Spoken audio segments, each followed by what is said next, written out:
Bonjour, merci de nous retrouver sur Télésud pour l'entretien du jour. Aujourd'hui, nous recevons Jean-Marc Ribes, un personnage pas comme les autres. Jean-Marc Ribes, bonjour. Bonjour. Merci d'avoir accepté notre invitation. Nous avons voulu vous recevoir parce que vous êtes banquier, mais un banquier pas comme les autres. Et en ce moment, vous nous permettez de changer le regard que l'on porte sur l'emploi des personnes handicapées. Jean-Marc Ribes, vous êtes président de la banque privée BPE, de la banque privée de la Banque Postale. Avant de parler de votre actualité et de ce que vous faites pour l'emploi des personnes handicapées, est-ce que vous pouvez nous présenter en quelques mots BPE ? Oui, bien sûr. Merci de me recevoir. D'abord, BPE est effectivement, comme vous l'avez souligné, la banque privée de la Banque Postale. Donc, c'est une banque privée. Nous avons 400 collaborateurs. Nous sommes implantés donc dans toute la France. Donc, nous sommes une banque privée parisienne, mais une banque privée proche des territoires. Et nous avons 78 implantations en France aujourd'hui. Alors, chez Télésud, avant de parler de votre actualité liée au handicap, chez Télésud, on reçoit chaque semaine un entrepreneur.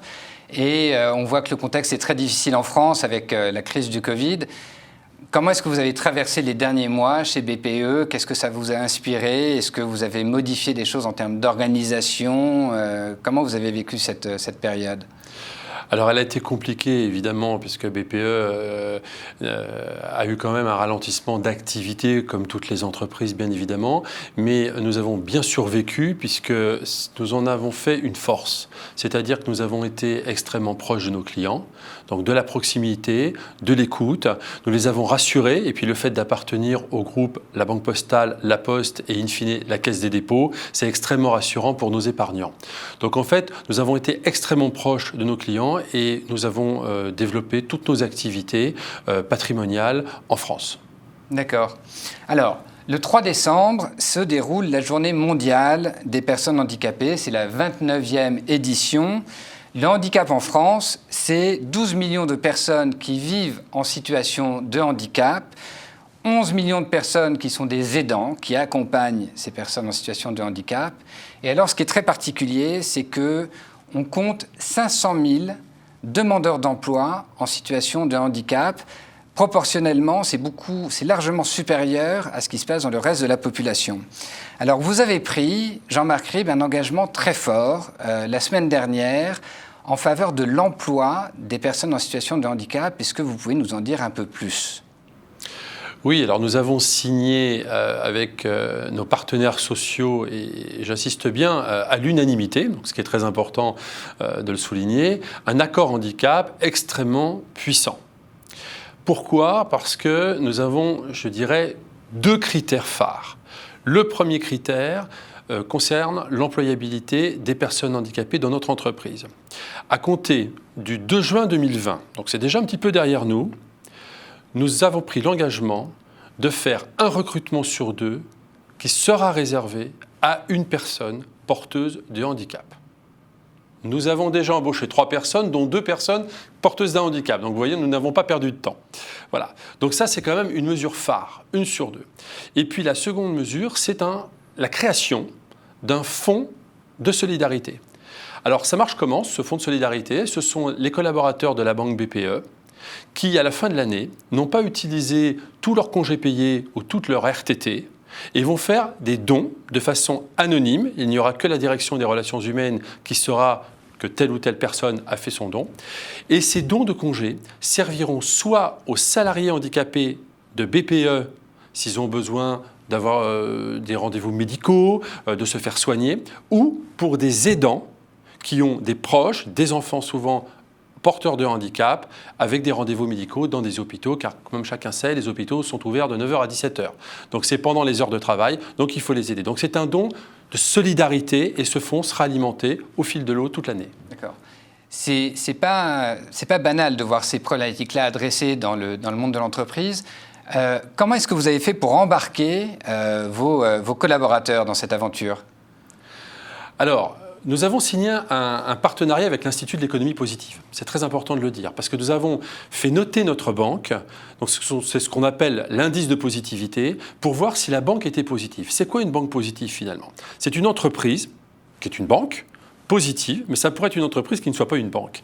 Une entreprise qui se fait noter sur l'employabilité des personnes handicapées, sur sa consommation d'empreinte carbone, sur la formation de ses collaborateurs, sur les stratégies bien expliquées donc, à leurs collaborateurs.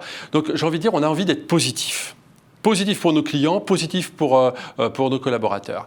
Et donc, nous avons embarqué toute notre équipe en leur expliquant que finalement, embaucher des personnes handicapées, c'était être positif, mais surtout que ce n'était pas si compliqué que cela.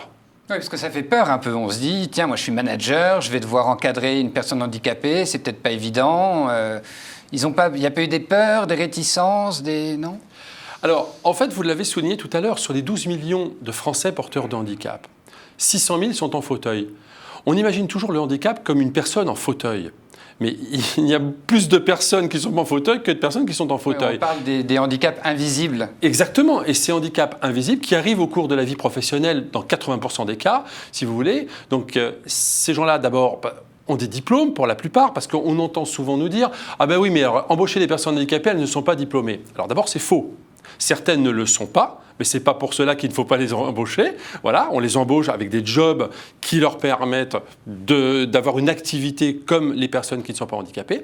Et puis, nous avons également les personnes qui ont fait des études et qui ont eu un accident de voiture, un accident de moto pendant leur vie professionnelle, voilà, et puis qui sont diplômés. Donc j'ai envie de dire qu'il ne faut surtout pas qu'il y ait ce clivage entre les diplômes et pas les diplômes. Donc il ne faut pas avoir peur d'embaucher des personnes handicapées. Et j'ai déjà une expérience, parce que nous avons déjà des personnes handicapées depuis des années dans notre banque, ça se passe très bien. Et comment est-ce que vous faites pour les trouver? Parce qu'on se dit que ce n'est pas forcément évident d'avoir des ambitions comme ça en termes de recrutement de personnes handicapées. On les trouve où? On passe des annonces particulières? Comment on fait pour les sourcer? Alors, le sourcing est un vrai sujet, vous avez raison. C'est-à-dire que souvent, au sein des directions des relations humaines, nous n'avons pas de CV. On ne sait pas où les trouver. Et en réalité, il y a des réseaux, ce que j'ai constaté par mon expérience, il y a des réseaux, en fait, qui sont parallèles au DRH des entreprises. Donc des réseaux souvent portés par des personnes handicapées. Nous avons d'ailleurs embauché donc, une personne handicapée qui est assez connue. Dorine Bourneton. Voilà, Dorine Bourneton, qui est la seule pilote handicapée femme au monde paraplégique et qui est pilote de voltige. Nous l'avons embauchée et elle est responsable de la RSE donc, de la banque BPE. Et en fait, nous nous sommes aperçus avec Dorine qu'elle avait tous les contacts, qu'elle avait tous les fichiers des associations qui nous procuraient des CV en fait, pour trouver des personnes handicapées.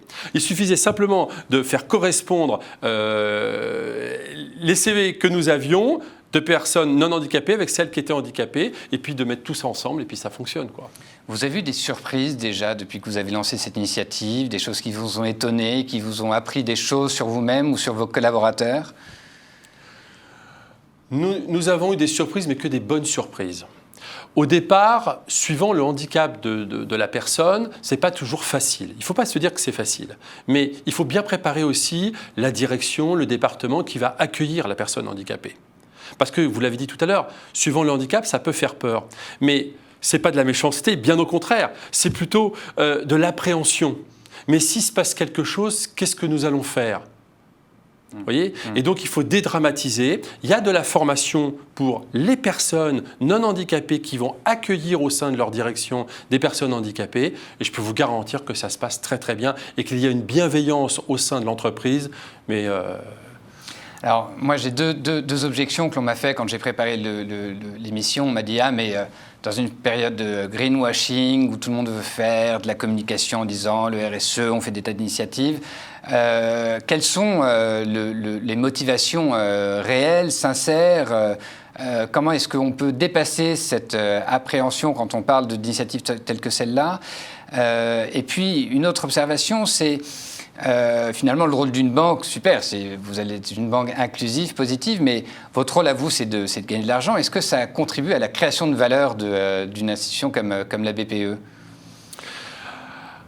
Alors moi, je ne le vois pas comme cela, bien évidemment. C'est-à-dire qu'une banque, comme toute entreprise, doit gagner de l'argent. Mais nous n'avons pas besoin d'être inclusifs pour gagner de l'argent. Et je ne me suis pas posé la question de savoir que si on allait être inclusif, est-ce qu'on gagnerait plus d'argent? Ça n'a aucun sens. Non, je crois que le sens de notre vie, c'est de se tourner vers les autres.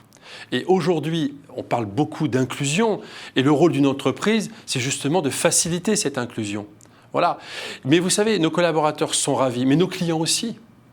Car avoir des personnes handicapées dans une banque qui s'occupe de clients, ça crée aussi un état d'esprit. Et nos clients sont ravis aussi d'avoir affaire aux personnes handicapées qui sont mais compétentes, mais des fois compétentes, même plus compétentes que certaines personnes.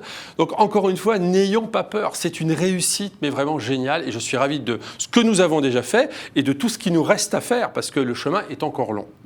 Et du coup, vous auriez un conseil à donner aux chefs d'entreprise qui sont face à cette problématique, souvent un peu perdus d'ailleurs, parce que c'est un peu une obligation, mais quel conseil vous leur donneriez ?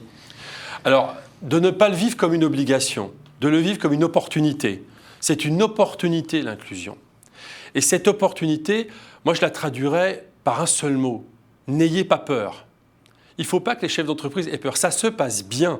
Moi, je suis à la disposition des chefs d'entreprise s'ils veulent savoir comment ça se passe. Je leur expliquerai. C'est franchement, mais c'est facile et ça crée une bienveillance dans l'entreprise comme vous ne pouvez pas imaginer. Alors, Monsieur le Président, j'ai une dernière question. Nous allons recevoir prochainement, dans le cadre de la journée mondiale dédiée au handicap, Sophie Cluzel, qui est secrétaire d'État chargée des personnes handicapées. Quelles questions souhaiteriez-vous lui poser ? Alors d'abord, moi je voudrais la féliciter à titre personnel parce que Sophie Cluzel a fait un travail extraordinaire depuis qu'elle est au gouvernement. Elle a fait bouger les lignes, elle s'est beaucoup investie et la question est simple. Qu'est-ce qu'elle compte faire de plus en 2021 ? Nous avons besoin d'elle. D'accord. Écoutez, je lui transmettrai votre question. Jean-Marc Rime, merci infiniment d'être venu sur Télésud. Témoigner, c'est vraiment important. C'est un témoignage qui, j'espère, sera utile à beaucoup de chefs d'entreprise. Et merci à vous, chers téléspectateurs, de nous suivre et bonne suite de programme sur Télésud, bien entendu.